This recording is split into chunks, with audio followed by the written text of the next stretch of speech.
One of BASF's first ammonia reactors stands today in Ludwigshafen as an eloquent testimony to the industrial implementation by Carl Bosch in 1913 of the laboratory-scale ammonia synthesis developed by Fritz Haber.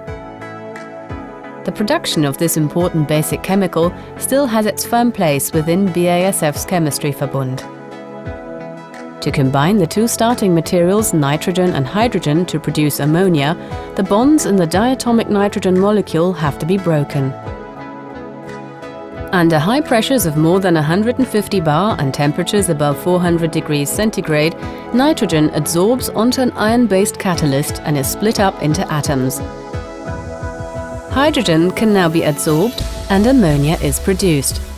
The catalyst itself remains unchanged.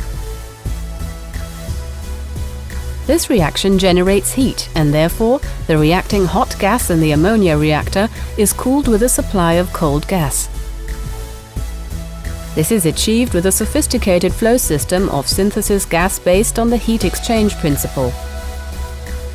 In this way, the so-called equilibrium reaction can be prevented, in which the ammonia tends to decompose again to its constituent elements. The ammonia is collected as a liquid and stored in tanks. The remaining synthesis gas is returned to the reactor and forms more ammonia. An important precondition for ammonia synthesis is the efficient production of pure hydrogen. In several process steps, this precedes the actual ammonia synthesis. In the primary reformer, first the natural gas methane is heated together with steam to about 800 degrees centigrade and is thereby converted into a mixture of carbon monoxide, carbon dioxide and hydrogen.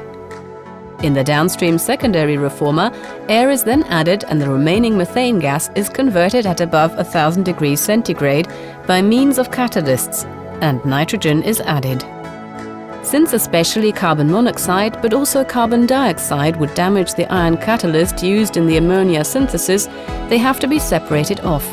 Carbon monoxide is converted into carbon dioxide in a two-stage process using special catalysts. The carbon dioxide can be removed by a chemical scrubbing process. What remains is the pure synthesis gas consisting of 3 parts of hydrogen and 1 part of nitrogen, which can now be transferred to the actual ammonia reactor. A good 3/4 of the global output of ammonia goes into fertilizer production, while the remainder is used for technical products.